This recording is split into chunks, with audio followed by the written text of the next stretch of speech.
Have you ever thought about opening your own mobile cart or kiosk business? Maybe the facility you manage could establish new revenue by adding coffee, food, or retail services. Cart King International can be the answer to your needs. Cart King is a North American designer and manufacturer of the finest mobile coffee, food, and retail carts and kiosks. Cart King has been working with clients and corporations across North America for 20 years, providing innovative designs, custom manufacturing, and timely delivery. Carts and kiosks are fun, and so are the dozens of designs on our website. Please visit us today at www.cart-king.com or just call us at 1-877-986-7771 and get your sales rolling. My sound man, Shane McKay, has his business called MacSoundServices.com. That's M-A-C-K soundservices.com.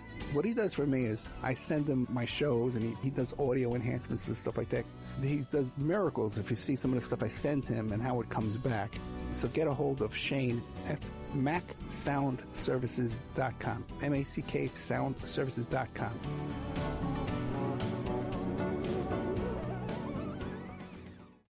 PureSoapFlakes.com. 218-568-2525. Have you ever heard of Castile Soap? Pure Soap Flake Company handcrafts fine soap bars, laundry powder, and concentrated soap flakes using organic vegetable oils from their northern Minnesota facility. Bathe your body and wash your clothes with pure soap products that are free of fragrance, GMOs, palm oil, sodium lauryl sulfate, and synthetic additives. Keep it clean, folks. Pure Soap Flake Company products are kind to living creatures and sensitive skin, safe for drains and waterways, and work great in high-efficiency washers and top and front-loading machines. Order today at PureSoapFlakes.com or give them a call, 218-568-2525, 218-568-2525. Pure Soap Flake Company is a proud member of the Handcrafted Soap and Cosmetic Guild.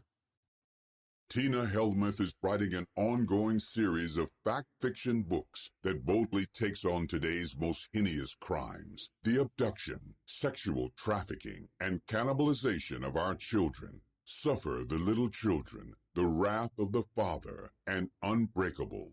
Deeply researched and mixed with the supernatural, good versus evil makes these thrillers hard to put down, shining a light on the root cause of these crimes and introducing a spiritual solution. Justice will be served. Available at Lulu.com in paperback or ebook. It's the Opperman Report. Join digital forensic investigator and PI Ed Opperman for an in-depth discussion of conspiracy theories, strategy of New World Order resistance, high-profile court cases in the news, and interviews with expert guests and authors on these topics and more. It's the Opperman Report. And now, here is investigator Ed Opperman.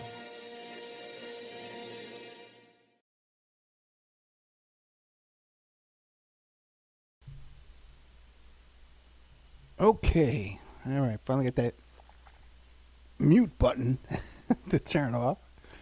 Welcome to the Opperman Report. I'm your host, Private Investigator Ed Opperman. You can get a hold of me through Opperman Investigations and Digital Forensic Consulting through my website, emailrevealer.com. You can also go there and get an autographed copy of my book, How to Become a Successful Private Investigator. If you like today's show, check out OppermanReport.com. That's where we have our members section with all kind of exclusive content. And then, of course, our free stuff is at Spreaker.com. We get all the free archives at Spreaker.com. You go to Spreaker.com. Look up the Opperman Report. You follow the show for free. And you get an email notification whenever I do one of these live broadcasts here on 7 p.m. Friday night, 11/01, 2019. And that's what you do. Okay. I'm really, really tired, so I don't know if I want to make it through the whole hour. But we'll do the best we can. Okay, what do we got here? Tate with the... If you listen to the earlier shows this evening, did a show with good old Hank Harrison, the father of Courtney Love, kind of a buddy with the Grateful Dead, real fascinating character. Done several interviews with Hank Harrison over the years on the Courtney Love. He wrote this book called Love Kills, The Assassination of Kurt Cobain. and about his most recent book, but all kinds of different topics we've talked about. The wonderful thing about interviewing Hank is you can interview him every night, and ask him the same questions. He'll come up with different answers every night. He got a different answer every time you talk to him. So the guy has unlimited content. But I love Hank. He's a gentleman. He's become a good friend. I like him a lot. I taped today about the occult Beatles. We're going to be playing that show tomorrow night. Taped also too with Kenethia Alston, whose son was shot down in the prime of his life by the D.C. Police Department. Phil Stanford came back on our show. We had him on once before with his great book about Watergate and the call girls. And he's back with this story he's been working on for 30 years. Murder in Oregon. But this guy was falsely arrested. They just released him after 30 years. I'm trying to hook him up with a good attorney. Help him out there. Tonight we talked to Carol Terwilliger about abuse and corruption in the rehab industry. She had a lot of great information for us. And I got Mothers and Murderers, a true story of love and murder, coming up. We're going to be playing that tomorrow night. It's a lot of great content. I'm taping tomorrow morning, too, with Kent Bain about his new book. And also, too, with the Sedona, my friend Sedona, who got me into zero waste. And she's this militant vegan. She has a pet goat. She went on a date to Hawaii and decided to just move there and live there. Lightning in a bottle, this kid. I like to think of her as lightning in a bottle. She's just such a charming woman. Beautiful. One of the most beautiful women on the face of the earth. With the pink hair and the tattoos and stuff. And a wonderful young lady. And we'll be talking to her tomorrow. I'll be taping with her. Then we have the gentleman there who runs the podcast Event Horizons. We're going to be talking to him on Sunday. And then Monday we have the Toolbox Killers. I have to have her come back and re-record with me. And then this gentleman we're playing tomorrow about the occult Beatles. We're going to tape again with him next week too as well, because he has so much information about Charles Manson. A really good interview. You're going to enjoy that. And I'm going to be playing his podcast on the Spreaker channel, so keep an eye out for that. It's about, he did a show with Mark Devlin, who's been on our show a couple of times. So, there you go. There you go. Let's see. Look at these notes here. I'm going to try and get through this. Okay. All right. I'm not going to make it the whole way through. We're going to do the best we can. Kind of interesting. If you follow what's going on and you keep an eye on me on Twitter and Facebook and all that kind of stuff, I got an email from YouTube this week that one of my videos was taken down in Germany due to a court order. So someone went to all the trouble to go before a judge and get a court order taking down my video. It's the one that I did with Johnny Vedmore, and the title of it is Epstein's Associate. Nobody's talking about the IDF-linked Bond girl infiltrating the UK NHS.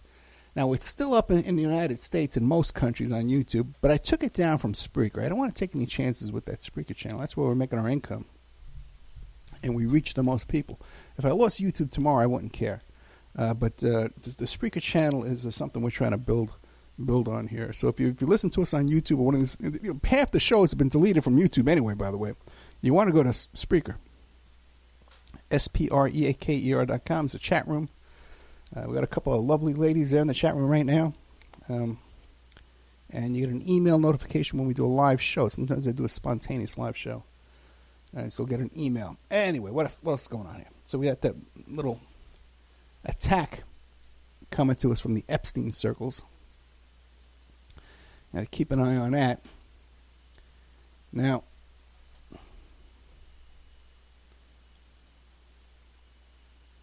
did I title this show?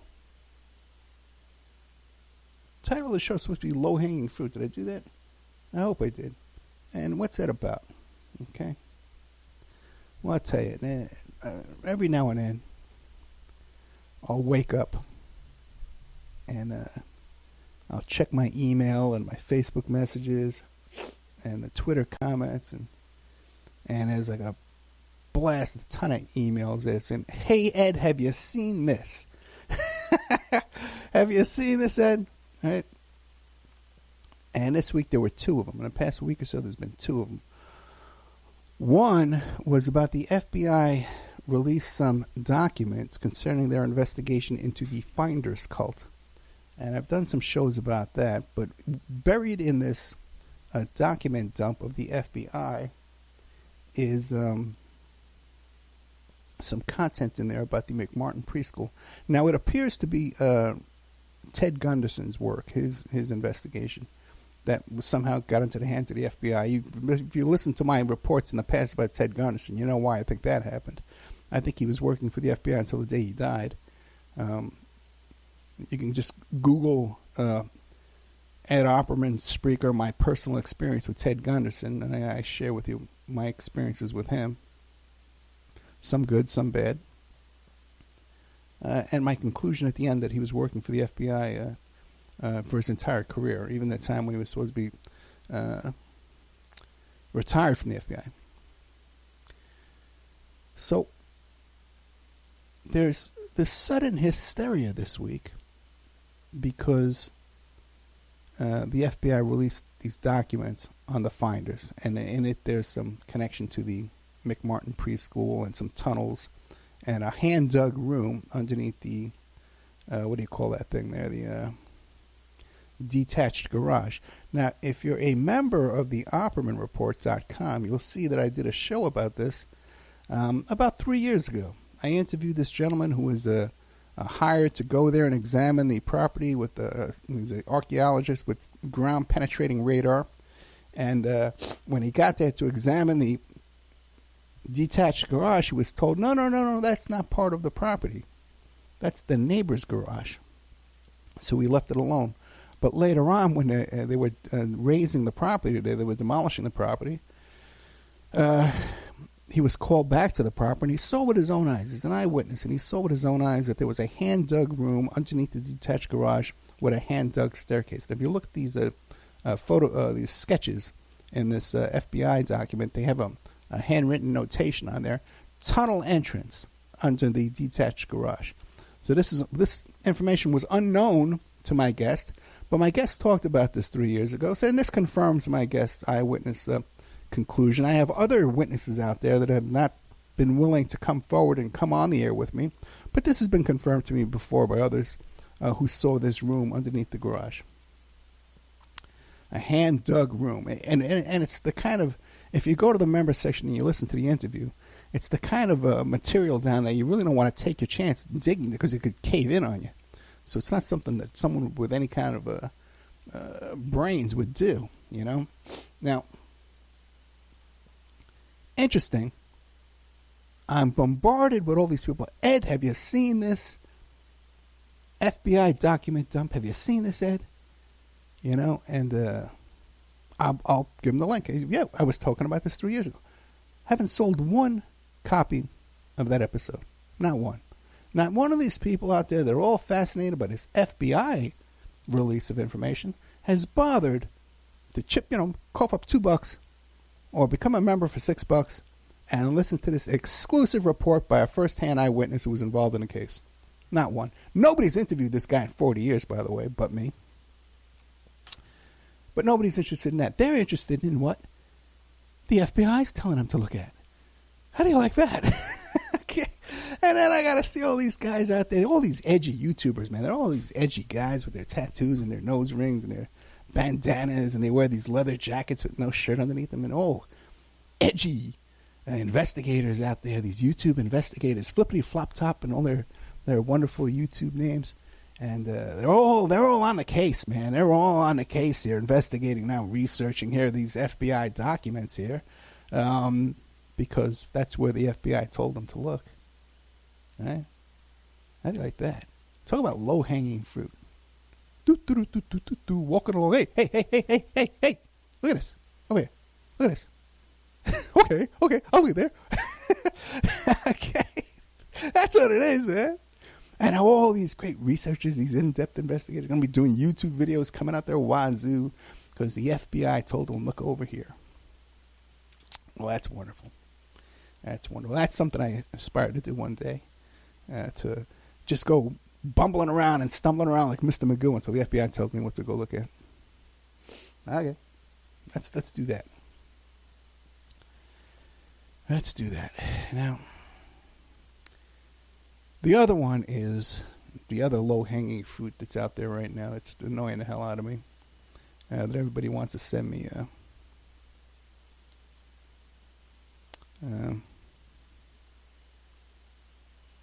all these links and videos. What? Okay, here we go. All these links and videos and stuff like that. And that is Jeffrey Bodden, Dr. Jeffrey Bodden, medical examiner to the stars. Comes out. He was hired by Jeffrey Epstein's brother to do a autopsy and review the autopsy material and give his opinion on the death of Jeffrey Epstein. And he's concluded, well, he's found it looks more like a murder than it does a suicide. Those are the only choices they gave you. What, it's either murder or suicide, right? Okay. And I got bombarded with this. Ed, have you seen this? Ed, have you seen this? Right? And just full disclosure here, Dr. Bodden's wife, Linda Kenny Bodden, is a friend of mine. We've been friends on Facebook for many years. I've never met her in person. I've invited her to come on the show a few times. She's declined for attorney-client reasons. She can't come on talk about certain things. But we are friendly on Facebook. And I'm not here to disparage the character of Mr. Bodden. He's a professional. So we'll leave that there. Okay? But I am, as you can understand, skeptical when I see, first of all, whenever I see hysteria, okay? When I see this hysteria of, Ed, have you seen these FBI finders documents? Ed, we got to do a show about this. Ed, right? This hysteria. What's the panic? I was talking about this 3 years ago. What's the panic? What's the rush? And you got to be first. I'm ready first. Okay, you got to be first. Is that it? I was talking about the finders just 5 years ago with Jim Rothstein. Had him on the show. Okay. So no hysteria. There's no rush to jump on these things. Calm down. You look at things methodically, soberly. And so now, this other one is Jeffrey Epstein meme campaign that it wasn't a suicide, it was murder. That was the only two choices they give you. And all these top-notch investigators out there, these YouTube investigators, I hear even Flippity Flop Top is working on this one. And they're really working on this, man. They're digging deep. They're taking a deep dive into this one. And how are they doing this investigation? Well, they're reading articles on the internet, and they're watching other YouTube, and they've got all the clues. Right? Well, yeah, let me tell you why I've come to this conclusion. That it wasn't a suicide, it was a murder. The surveillance cameras mysteriously weren't working that night. The guards on duty that night were asleep. He's got injuries, inconsistent. Right? Okay, well, let's stop and take. Where are you getting all your information from? Where are you getting all your clues from, Flippity Flop Top? Where are you getting your information from? You're getting it from media reports. You're getting it from you're getting it from Epstein's brother. Hired a guy to come out and tell you what to think and what to investigate. All right, okay. All right, well, now let's on top of that, you got some great memes out there. There's all these wonderful memes. How wonderfully viral and organic all these clever memes are about, look at this. Look, did you know that the Milky Way is part of it? And then you get to the bottom and says, oh, by the way, and Jeffrey Epstein wasn't a suicide. It was murder. Okay. So there's definitely an agenda here to push this story that it was murder and it's not suicide. So someone's out there promoting this story. Now, I told you a story a couple of weeks back. Me and my buddy were walking around New York City back. I was around 16, 17 years old. And he says to me, hey, you see that building over there? That's the NSA. It's the biggest building in New York City. It's a windowless building, and they spy on every single cell phone, every piece of communication around the country. Now, my friend who told me that story was one of the New York City yippies. His name was Fred Gotbetter. And you can look him up because he's a legend. Fred got better. So another day, me and my friend Fred were walking along, and he's telling me about Che Guevara and the Handbook of Guerrilla Warfare. And he says, have you read it? I says, no, I've never read it. He says, well, I'll get you a copy. And he got me a mimeographed copy. I could still remember picking it up and holding it. It was like a copy paper, I could still smell the ink was fresh on it when he gave it to me. Devoured it, reading through this thing. Handbook of Guerrilla. And by the way, this is something everyone should read too, by the way, because it applies to different areas of your life. And I need to back up a bit. See, Fred got better. Was one of the Yippies. He called himself the Yippies Director of Communications or something like the spokesperson. But I said, well, how come I never see you on TV? He goes, well, I keep a low profile. I don't like to talk on TV. But Fred was part of the Zionist youth movement, Zionist labor youth movement. That was his group. I was trying to remember all week long. And he was also friends with A.J. Webman, who was a member of the Jewish Defense Organization. So the Zionist labor youth movement was this militant group of young Jews in New York City. And it had Uzi machine guns, and they would hire the security guards in the Diamond District. They would sit up in this apartment. If there was some trouble down there, they'd run down there with their Uzis and chase the troublemakers away. So here I am, 16, 17 years old. I'm hearing these stories, right? And it kind of just goes right over my head. Looking back, I kind of suspect, perhaps these guys had to have some kind of Mossad Israeli intelligence overlap with their activities. It's impossible not to. And looking back, I can see this. And looking back in hindsight, but at the time I was a young kid, it was right over my head. I was snookered by this. I didn't notice it. Okay, I was a pretty sharp kid. I was very aware of COINTELPRO and FBI surveillance. We talked about this a couple of weeks back. But this aspect of it went right by me. Now, if you're some nut job and you said, "Whoa, Ed, the Zionist," I don't want to hear from you. Go away. And this is nothing for you here. Okay, there's plenty of childish stuff out there you can go deal with. I'm telling you, real life. Okay, real life adult stuff. My experiences.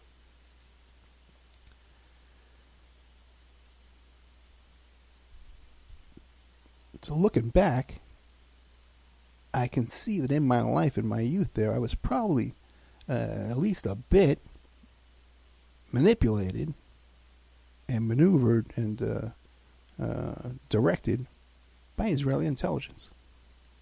And probably other forces too out there.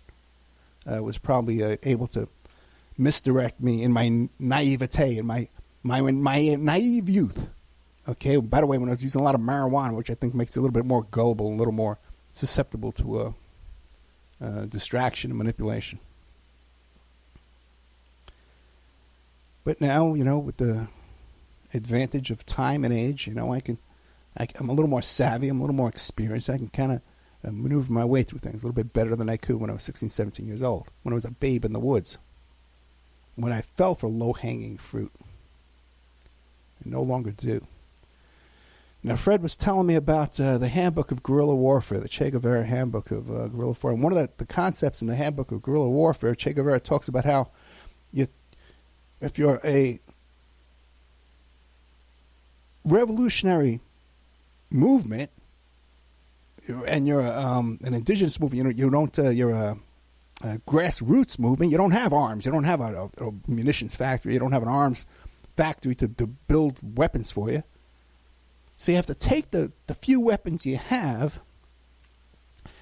and you use them to capture the weapons of your oppressor and you use those weapons against them. Okay? Like what you could do is you can set up an ambush. You can there's a caravan of soldiers coming through town. You set up an ambush, you blow up the first car, and then you capture the weapons from the guys, they're in that little bottleneck. You blow up the first car, you blow up the last car. There's trapped in this canyon. You take all their weapons from them. You can capture these people. You take their weapons. Or you find out where they're storing their weapons. You go there and you capture that. You capture their weapons. You use their own weapons against them. Now, this is a tactic that the Yippies use as well, okay, with guerrilla street theater. See, they couldn't have they had their own little newspaper and stuff like that, but they didn't have their own TV stations, they didn't have their own radio stations. So what they would do is they would create these publicity stunts to use our small resources to capture the major resources of ABC, NBC, and CBS and use that to our advantage against their advantage. Okay? A couple examples was the Yippie Pie Man, Aaron Kay, would go, and instead of assassinations, he would hit them with a pie in the face. I hit some people. Abe Beam was one. Different famous millionaires and people in power and stuff like that. So basically, he's doing political assassinations, but non-violently using a pie. But everyone gets the idea of what the idea is, and plus, you're making known who the enemy is. Okay. But if you're rich and powerful, if you're the ones in power, you don't need to use guerrilla. This is what I got into radio. When I got into internet radio, I said I'm gonna use my little media here to capture the airwaves and use it against the people in power. That was my little plan. I've gotten since then. I've gotten bigger and better plans. Okay, on what I'm doing right now. I've got my own new and improved strategy that I'm using right now that seems to be working. Man, I'm building up my little a pocket full of miracles, you might call it. Okay? But if you're already the rich and powerful, you don't need to capture the airwaves. You could just buy it. What you would do is you'd go out and you'd hire a medical examiner, right, to come to a conclusion that he knows what you're looking for. He knows what kind of answer you're looking for. And then you would roll this out in a press release that it would be hitting the news all at once, all over the place, and you'd prime up the pump. Before you had all this, a professional press agent put this in the New York Post and the Daily News and all these newspapers, you'd prime the pump with this meme campaign out there, getting everybody ready for this. The big joke is what? Well, it wasn't a suicide, it was a murder, it was an arkancide. Ha ha ha ha ha. Right? Well, and no one considers the possibility that it was an extraction. It was an escape with a replacement. Okay? No one is even considering that. Well, because they haven't lowered that fruit where you can reach it. Right? Isn't that it? If you can pull off a murder in a prison and cover it up to this extent, you can pull off an extraction and a removal and a replacement just as easily. It's the same people involved. And instead of having a bunch of agents out there that are pissed off that you let one of their buddies die in prison, they're happy that, hey, and when I get in trouble, they're going to bust me out too. It keeps morale going. And when you got a business like blackmail going, you need people happy around you. Okay? That's, guys, listen. When I was a kid, I was foolish. I was easily distracted. I was easily manipulated. I no longer am. Okay? I no longer am. And guys, trust me, I'm working on stuff like right now. I've been working on this thing since I started last Wednesday. And I've been working since last Wednesday to this Thursday, 24 hours a day practically, reaches into the highest levels of government. And I'm taking names, I'm kicking ass on this stuff. Okay? Now,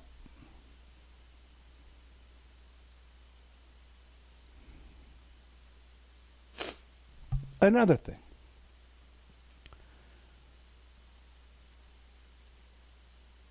You might think you're doing yourself a favor to ingratiate yourself with me when you go send me these kind of documents and you send me these kind of links and stuff like that. But let me tell you something. Anybody coming at me trying to contribute to what I'm doing, when you get on my radar, the first instinct with me is that I'm suspicious of you. Okay? What is your agenda? What are you trying to do? Why are you trying to influence my work? Okay? And people, they say, well, you know, they assume that it must be Ed's ego. It must be Ed Opperman's ego that he doesn't want to work with these other people. He doesn't want, you know, I get upset when I see a guy, right? And I notice this guy, he's booking every single one of my guests. One by one by one, He's trying to get my guests that I've gone spent. I got people on this show that no one heard of before I got them. Okay, that some of these people I regret putting them on the show. I gave them a platform. They've gone on to expand their platform, and I regret ever giving these people a platform because what they're doing now is nothing I endorse. Okay, but I bring a guy on my show, and I take his statement down. I get it out in the public, and then someone else comes along, and they book this guy as a guest. Now, they never heard of this guy before until they heard me talk to him. A lot of times they never even heard of the subject before I brought him on the show. Now, Ed, well, why do you care? Ed, can't you share your guests? My problem is this.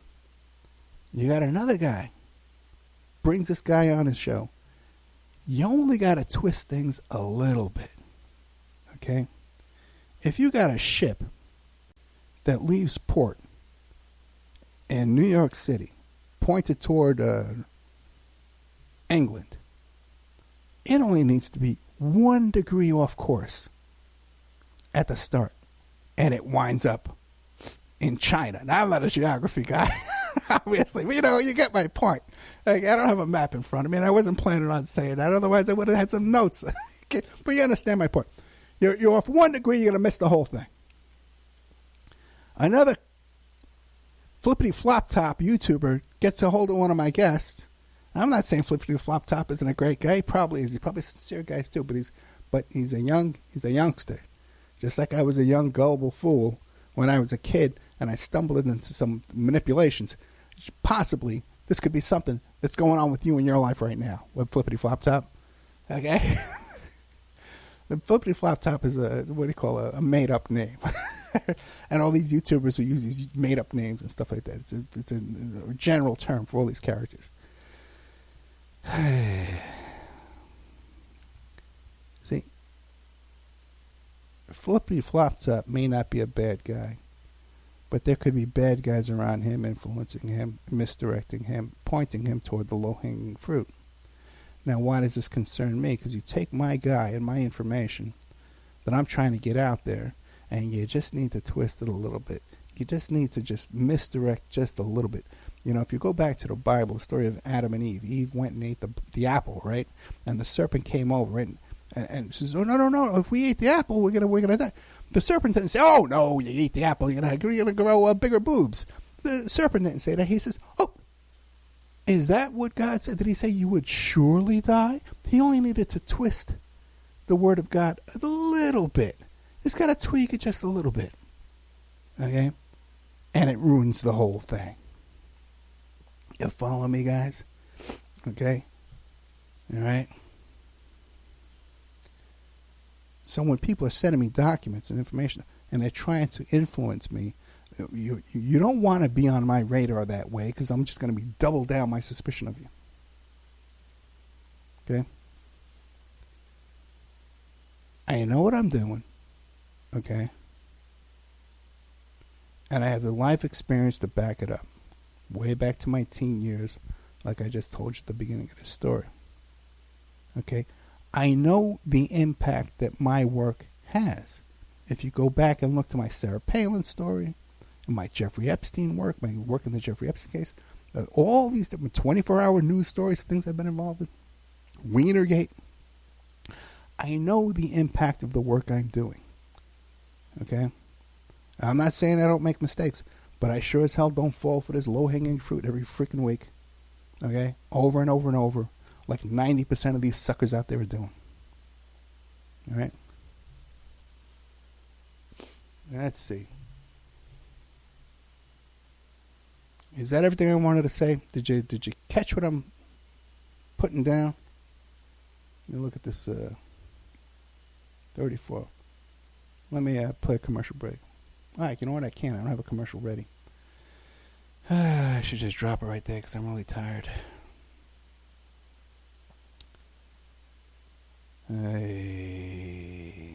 This is so much work.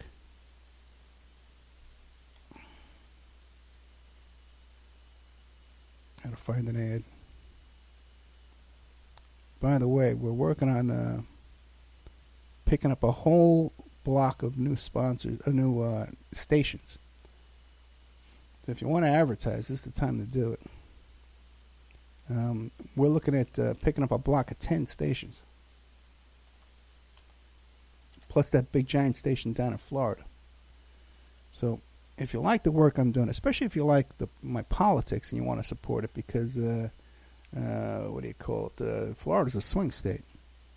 All right? And I'm going to be in a swing county to influence the state, and then in a swing state to influence the presidential election. See, I'm not fooling around here, guys. I got some stuff. I have a method to my madness of what I'm doing here. I'm not just here to promote my own ego, my own foolishness. That comes for free. I throw that part in for free. All right, we'll be right back after these messages.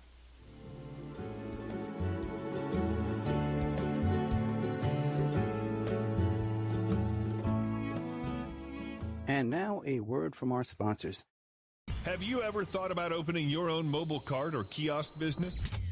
Maybe the facility you manage could establish new revenue by adding coffee, food, or retail services. Cart King International can be the answer to your needs. Cart King is a North American designer and manufacturer of the finest mobile coffee, food, and retail carts and kiosks. Cart King has been working with clients and corporations across North America for 20 years, providing innovative designs, custom manufacturing, and timely delivery.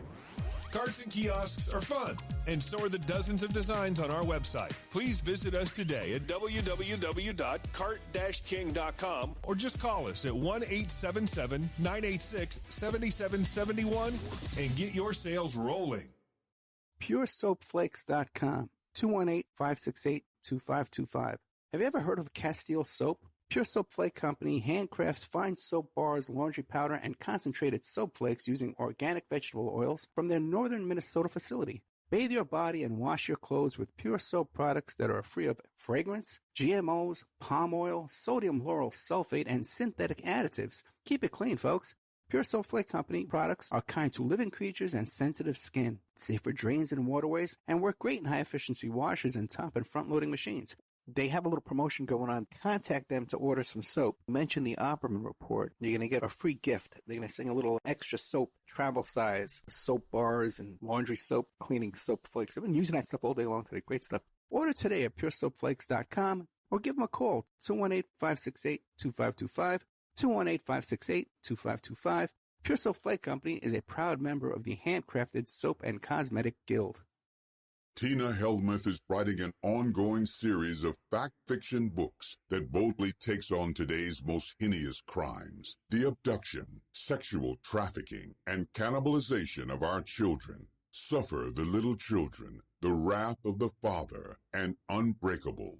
Deeply researched and mixed with the supernatural, good versus evil makes these thrillers hard to put down, shining a light on the root cause of these crimes and introducing a spiritual solution. Justice will be served. Available at lulu.com in paperback or ebook. It's the Opperman Report. And now, here is investigator Ed Opperman.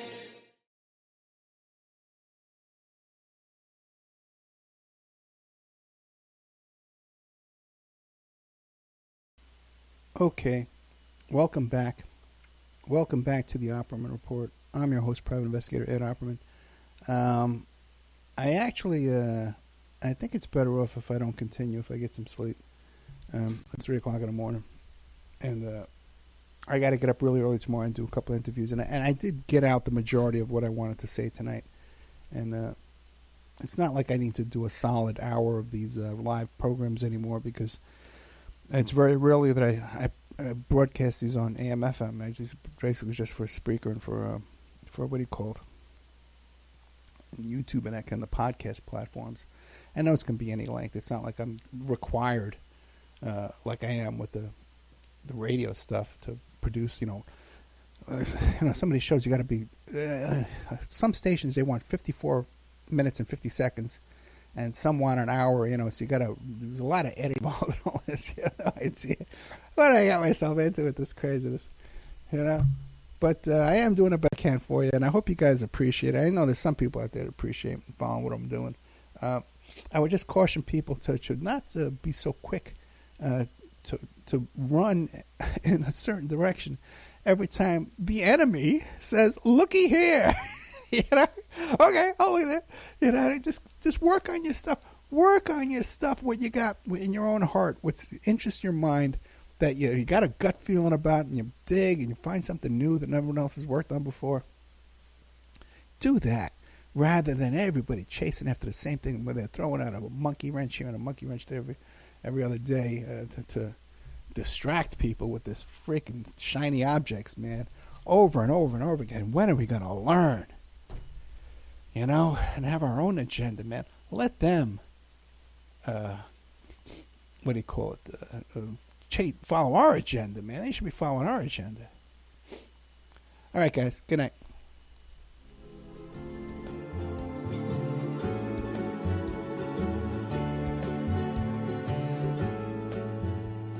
And now a word from our sponsors. EmailRevealer.com.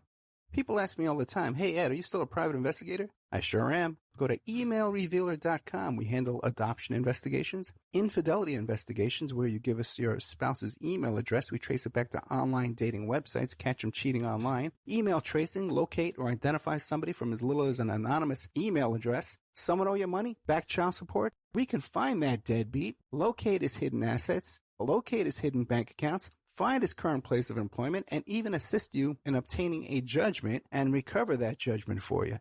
EmailRevealer.com. Digital forensics, computer forensics, cell phone forensics, recover deleted text messages. Create a report that you can use in court. EmailRevealer.com. 800-572-9762. OppermanReport.com. Hey, do you like what you're hearing? Do you like the work that you see us doing here at Opperman Report? You can support that work by becoming a member at OppermanReport.com. And as you have access to over 200 exclusive shows and interviews that you can't find on YouTube or Spreaker or iHeart or iTunes or KYAH. You can't find them anywhere else online, exclusive to our member sections, to our members. Also, too, there's images, videos, documents, court docs, a lot of content there at OppermanReport.com. And it's the memberships that support the Opperman Report and allow us to play these shows for free on Friday nights and Saturday nights on all the stations you hear us on. You can also make a donation at OppermanReport.com. If you want to support the show and become a member, I can give you a discount. I'll give you 13 months for $65 if you email me directly at OppermanReport@gmail.com. And don't forget, you can hear your ad played here on the Opperman Report, reach hundreds and hundreds of thousands of people on a daily basis because the show is repeated every day all over the world. Contact me at OppermanReport@gmail.com and I'll give you a good deal on advertising rates.